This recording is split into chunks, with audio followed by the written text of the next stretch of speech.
हिंदी में यूपीएससी की तैयारी से संबंधित प्रोग्राम्स को देखने के लिए सब्सक्राइब करें स्टडी IQ-IAS हिंदी। नमस्कार, स्टडी IQ-IAS में स्वागत है आपका। मैं हूं अमृत उपाध्याय। एनसीईआरटी ने क्लास 8 के लिए नई बुक रिलीज की है। इसका पार्ट 1 आ चुका था पिछले साल ही जुलाई में। इस बार नया पार्ट आया है। जो इस बुक ने लिस्ट किया है करप्शन इन जुडिशरी को अलग से एक चैलेंज के रूप में और मैसिव बैकलॉग को अलग से एक चैलेंज के रूप में लिस्ट किया गया है। यहां देखिए, करप्शन इन द जुडिशरी और justice delayed is justice denied. यहां डेटा दिया गया है सुप्रीम कोर्ट, हाई कोर्ट और डिस्ट्रिक्ट और सबऑर्डिनेट कोर्ट में कितने केसेस पेंडिंग है। और ये चैप्टर अपने आप में बच्चों को ये पढ़ाएगा कि करप्शन इन जुडिशरी कितना बड़ा चैलेंज है और ऐसा क्यों है। साथ ही जो बताया जा रहा है पेंडिंग केसेस की बात इसमें लिखी गई है, वो है सुप्रीम कोर्ट में 81,000 केसेस पेंडिंग है, हाई कोर्ट्स में 62,40,000 केसेस पेंडिंग है और डिस्ट्रिक्ट और सबऑर्डिनेट कोर्ट में 4,70,00,000 केसेस पेंडिंग है, यानी 5.5 करोड़ के आसपास केसेस पेंडिंग है। ये सब अब बच्चों को पढ़ाया जाएगा एनसीईआरटी की किताब में। पहले ऐसा नहीं था। तो आइए देखते हैं इस पूरी खबर में क्या है। एनसीएफ 2005 के हिसाब से जो ओल्ड एनसीईआरटी था उसमें ये सारी जानकारियां नहीं थी, बल्कि उसमें न्यायपालिका की भूमिका, न्यायपालिका की संरचना, न्याय में देरी का सामान्य उल्लेख था और भ्रष्टाचार का तो कोई जिक्र नहीं किया गया था। आप मुझे कमेंट में बताइएगा कि क्या ये एनसीईआरटी के भीतर बच्चों को पढ़ाने वाली चीज थी या नहीं थी। इसको शामिल करके एनसीईआरटी ने ठीक किया या फिर ठीक नहीं किया। क्योंकि करप्शन हर जगह है, आपको पता है। एग्जीक्यूटिव पर करप्शन के चार्जेस बहुत ज्यादा लगते हैं, लेजिस्लेचर पर भी करप्शन के चार्जेस लगते हैं। बीच में ऐसी भी खबरें आई थी कभी कि पैसे लेकर सवाल भी पूछे गए संसद में। तो इस तरह से करप्शन चार्जेस तो हर एक अंग पर लगता है, लेकिन न्यायपालिका पर इतना स्पेसिफिकली जोर देना, क्या ये ठीक है? एनसीईआरटी में बच्चों को पढ़ाना क्या ये ठीक है, या चैलेंजेस के रूप में बिल्कुल पढ़ाया जाना चाहिए? इसमें छुपाव की कोई जरूरत नहीं है। तो ओल्ड जो एनसीईआरटी थी उसमें न्यायपालिका की भूमिका और संरचना पर तो बात हुई थी, न्याय में देरी का सामान्य जिक्र हुआ था। लेकिन जो नेशनल एजुकेशन पॉलिसी 2020 के तहत अब रिवाइज किया जा रहा है एनसीईआरटी की किताबों को, उसमें न्यायपालिका में भ्रष्टाचार को प्रमुख रूप से पढ़ाया जा रहा है। लंबित मामले 5 करोड़, 5.5 करोड़ से ज्यादा है, ये बताए गए हैं। और न्यायपालिका की स्वतंत्रता का जिक्र करते हुए, जुडिशरी के इंडिपेंडेंस के महत्व को बताते हुए चुनावी बॉन्ड और आईटी एक्ट पर सुप्रीम कोर्ट के निर्णयों का उदाहरण भी दिया गया है, वो हम आगे देखेंगे। ठीक है। लंबित मामलों की जो सच्चाई है, ये तो इसमें कोई दो राय नहीं है कि एक बड़ा चैलेंज है इंडिया में। और justice delayed is justice denied, इसको बार बार एनसीईआरटी ने उद्धृत किया है। देखिए, 81,000 केसेस हैं सुप्रीम कोर्ट में लंबित, ये एक बहुत बड़ा नंबर है। हाई कोर्ट्स में ये मामले 62 लाख से ऊपर हैं और 4.7 करोड़ के आसपास जिला और निचली अदालतों में मामले लंबित हैं। यही नतीजा इसका क्या होता है कि 14 साल, 15 साल, 20 साल लोग आमतौर पर केसेस लड़ते हैं। फाइनली पता चलता है केस लड़ने वाला चला गया, लेकिन मुकदमे का कोई फैसला नहीं आ पाया। तो ये समस्या भारतीय न्यायपालिका के इस पूरे जुडिशरी सिस्टम में तो है, इसमें कोई डाउट नहीं है।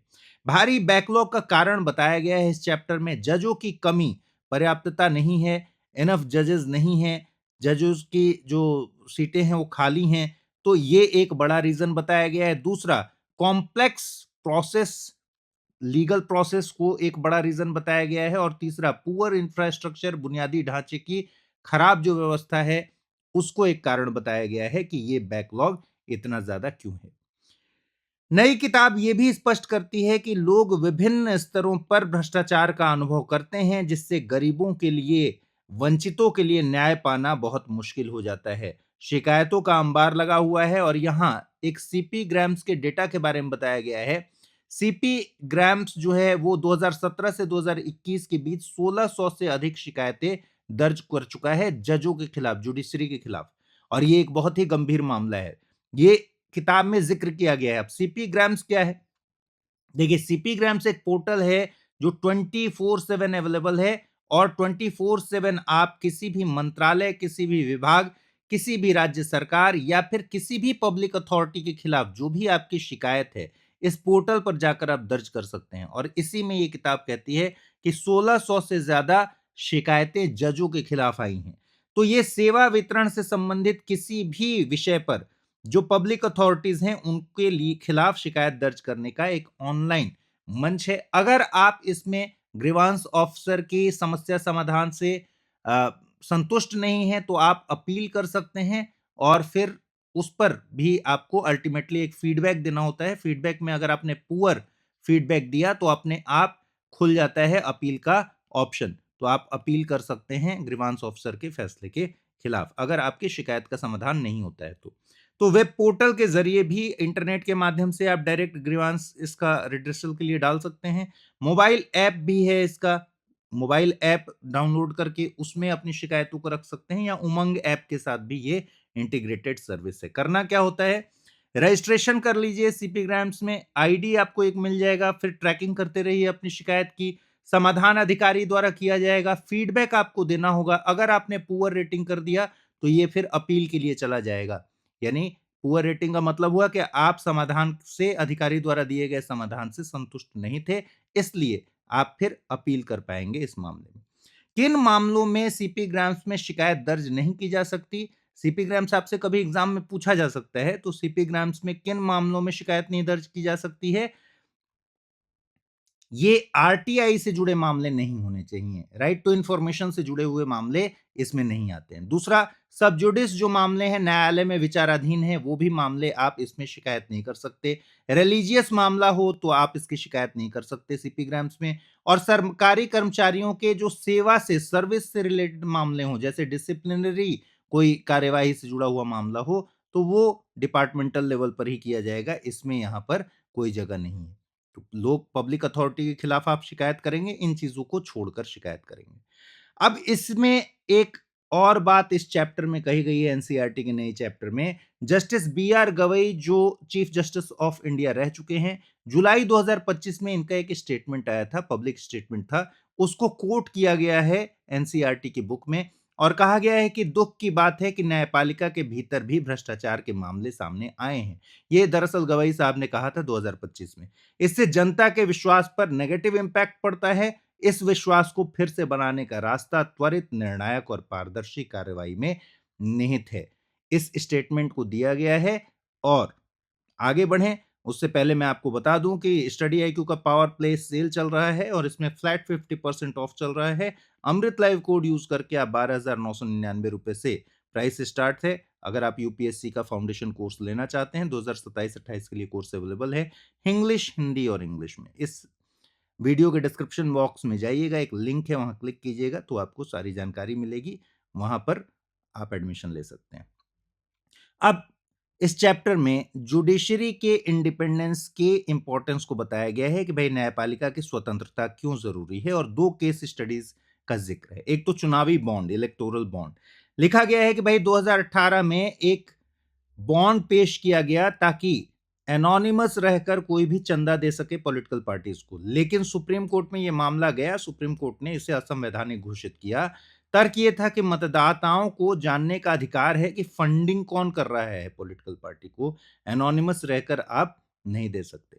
तो एक तो केस स्टडी ये है। दूसरा, आईटी एक्ट 2009, इसको लेकर एक केस स्टडी है कि आईटी एक्ट 2009 के मुताबिक सोशल मीडिया पोस्ट के लिए जेल तक का प्रावधान किया गया था, लेकिन लॉ स्टूडेंट ने 2015 में एक लॉ स्टूडेंट ने केस किया सुप्रीम कोर्ट में और कहा कि ये तो सीधे सीधे 19(1)(a) का उल्लंघन है।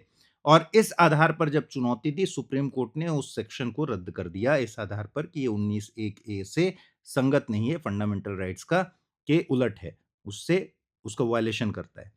तो ये दो केस स्टडी दिए गए हैं। किस लिए दिए गए हैं? इसलिए दिए गए हैं कि जुडिशरी का इंडिपेंडेंट होना क्यों इंपॉर्टेंट है, क्यों जुडिशरी बिना किसी दबाव के फैसला ले, ये क्यों जरूरी है। ठीक है। भविष्य की अगर दिशा की बात करें तो समस्या की पहचान, छात्रों को अब चुनौतियों जैसे कि भ्रष्टाचार, बैकलॉग इत्यादि के बारे में पढ़ाया जाएगा। तकनीक के प्रयोग के बारे में बात की गई है, जैसे सीपी ग्राम्स की बात की गई है, न्याय प्रणाली में सुधार के लिए तकनीक का सहारा, और नागरिक चेतना के बारे में भी बात की गई है। तो कुल मिलाकर एक जागरूक नागरिक एक मजबूत लोकतंत्र की नींव है। इस आधार पर अगर देखें तो आपको मुझे बताना है कि क्या जुडिशरी के बारे में, स्पेसिफिकली करप्शन के बारे में पढ़ाना क्या बच्चों को ठीक है या फिर इसमें कोई दिक्कत की बात नहीं है, या फिर आपको लगता है कि करप्शन इतना बड़ा इशू है और हर सेक्शन में जो करप्शन है उसके बारे में थोड़ी बहुत जानकारी होनी चाहिए, तब जाकर अवेयरनेस ज्यादा बढ़ेगी। आपकी क्या राय है कमेंट सेक्शन में दीजिएगा। आप मुझे फॉलो कर सकते हैं अमृत उपाध्याय 007 इंस्टा पर, अमृत उपाध्याय 007 टेलीग्राम पर, ये स्कैन कर सकते हैं आप स्कैन कोड के जरिए। ठीक है, इस वीडियो में इतना ही रखते हैं, अगले वीडियो में मुलाकात होगी। ख्याल रखिए अपना, ठीक से पढ़ाई कीजिए। नमस्कार। हिंदी में यूपीएससी की तैयारी से संबंधित प्रोग्राम्स को देखने के लिए सब्सक्राइब करें स्टडी IQ IAS हिंदी।